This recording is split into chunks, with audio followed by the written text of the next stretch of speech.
ಶ್ರೀರಾಮ್. ನೀವು ನೋಡ್ತಾ ಇದ್ದೀರಾ ಟಿವಿ ವಿಕ್ರಮ. ನಾನು ಸೌಮ್ಯ ಸನಾತನಿ. ನಮ್ಮ ಟಿವಿ ವಿಕ್ರಮದ ಎಲ್ಲಾ ಕಾರ್ಯಕ್ರಮಗಳ ನೋಟಿಫಿಕೇಶನ್ ನಿಮಗೆ ಸಿಗಬೇಕಂತ ಹೇಳಿದ್ರೆ ನಮ್ಮ ಟಿವಿ ವಿಕ್ರಮ ಚಾನೆಲ್ ಅನ್ನು ಸಬ್ಸ್ಕ್ರೈಬ್ ಮಾಡಿ, ಹಾಗೆ ಬೆಲ್ ಬಟನ್ ಕ್ಲಿಕ್ ಮಾಡೋದನ್ನ ಖಂಡಿತ ಮರಿಬೇಡಿ. ಭೂಮಿ ಚಪ್ಪಟೆಯಾಗಿದೆ, ಭೂಮಿಯ ಸುತ್ತ ಸೂರ್ಯ ಸುತ್ತುತ್ತಾನೆ.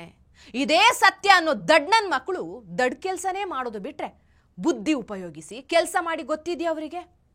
ಈ ಪಾಕ್ ಅನ್ನೋ ಹಂದಿ ನರೆ ಹಂಗೆ ಬುದ್ಧಿ ಉಪಯೋಗಿಸಿ ಅದೇನೋ ದಬಾಕ್ ಬಿಡ್ತೀವಿ ಅಂತ ಭಾರತದ ವಿರುದ್ಧ ಅಂತ ಹೊರಡ್ತು. ಆದ್ರೆ ಈಗ ಅದರದೇ ಬಾಲ ಕಟ್ ಮಾಡಿಕೊಂಡು ಕೂತಿದೆ. ಭಾರತ ಸಿಂಧೂ ನದಿ ಒಪ್ಪಂದವನ್ನ ಕ್ಯಾನ್ಸಲ್ ಮಾಡ್ತು.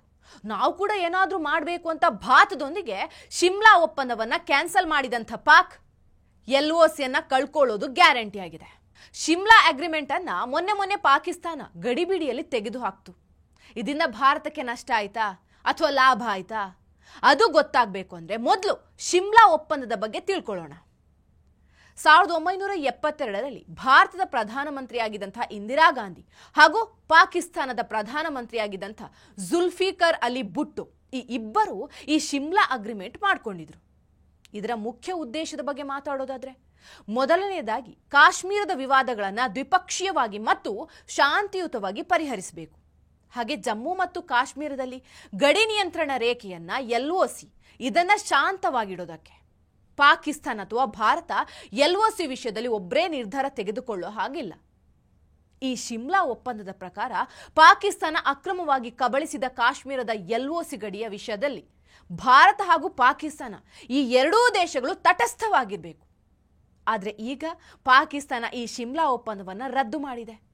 ಇದರ ಅರ್ಥ ಈಗ ಭಾರತ ಈ LOC ವಿಷಯದಲ್ಲಿ ಸುಮ್ಮನಿರಬೇಕಾದಂಥ ಅವಶ್ಯಕತೆ ಇಲ್ಲ. ನಮಗೆ ಬೇಕಾದ್ರೆ ಅದನ್ನು ನಾವೇ ಕಂಟ್ರೋಲ್ಗೆ ತೆಗೆದುಕೊಳ್ಬಹುದು. ಹಾಗೆ ಈ ಒಪ್ಪಂದದ ಪ್ರಕಾರ ಕಾಶ್ಮೀರದ ಈ ವಿಷಯ ಅಂತಾರಾಷ್ಟ್ರೀಯ ಮಟ್ಟದಲ್ಲಿ ತೆಗೆದುಕೊಳ್ಬಾರ್ದು ಅಂತ ಭಾರತ ಹಾಗೂ ಪಾಕಿಸ್ತಾನ ಈ ಎರಡೂ ದೇಶ ಸೇರಿ ಅಗ್ರಿಮೆಂಟಿಗೆ ಸಹಿ ಹಾಕಲಾಗಿತ್ತು. ಆದರೆ ಪಾಕ್ ಏನ್ ಮಾಡತ್ತಂದ್ರೆ, ಭಾರತ ಸಿಂಧೂ ನದಿ ಒಪ್ಪಂದವನ್ನ ಮುರಿದು ಪಾಕಿಸ್ತಾನಕ್ಕೆ ಚಮಕ್ ಕೊಟ್ಟಿದ್ದಕ್ಕೆ ನಾವು ಏನೋ ಮಾಡೋಣ ಅಂತ ಹೇಳ್ಕೊಂಡು ತಕ್ಷಣ ಎಮರ್ಜೆನ್ಸಿ ಮೀಟಿಂಗ್ ಕರೀತಾರೆ. ಮುಟ್ಟಾಳ ಹಂದಿಗಳೆಲ್ಲ ಮೀಟಿಂಗ್ ಮಾಡಿ ಬುದ್ಧಿ ಕಲಿಸ್ತೀವಿ ಭಾರತಕ್ಕೆ ಅಂತ ಹೇಳ್ಕೊಂಡು ಈ ಶಿಮ್ಲಾ ಒಪ್ಪಂದವನ್ನ ರದ್ದು ಮಾಡ್ತಾರೆ. ಆದ್ರೆ ಮಜಾ ನೋಡಿ, ಸಿಂಧೂ ನದಿ ಒಪ್ಪಂದವನ್ನ ಭಾರತ ರದ್ದು ಮಾಡಿದಾಗ್ಲೂ ಅವರಿಗೇ ಹೊಡೆತ ಬಿದ್ದಿದ್ದು, ನಂತರ ಅವರು ಶಿಮ್ಲಾ ಒಪ್ಪಂದವನ್ನ ರದ್ದು ಮಾಡಿದಾಗ್ಲೂ ಅವರಿಗೇ ಸಮಸ್ಯೆ ಆಗಿದ್ದು. ಭಾರತಕ್ಕೆ ಲಾಭನೇ ಆಗಿದೆ.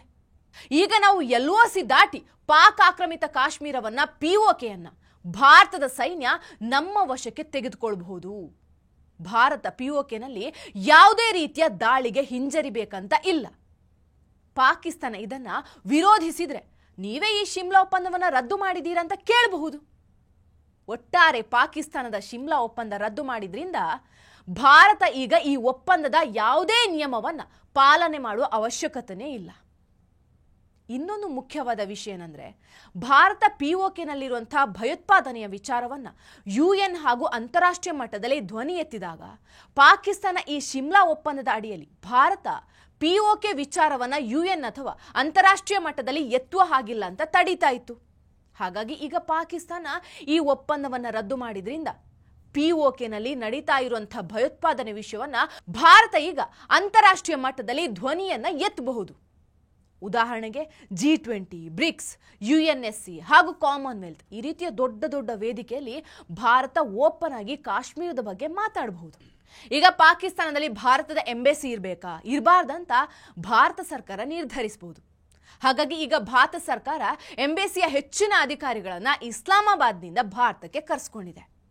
ಹಾಗೆ ಭಾರತ ಪಾಕಿಸ್ತಾನದ ಪ್ರಜೆಗಳಿಗೆ ವೀಸಾ ಕೊಡಬೇಕಾ ಬೇಡವಾ ಅಂತಲೂ ನಿರ್ಧರಿಸಬಹುದು. ಈಗಾಗಲೇ ಭಾರತ ಆ ಕೆಲಸ ಕೂಡ ಮಾಡಿ ಆಗಿದೆ. ಅದು ಕೂಡ ಶಿಮ್ಲಾ ಅಗ್ರಿಮೆಂಟ್ನಲ್ಲಿ ಇದ್ದ ವಿಷಯವೇ.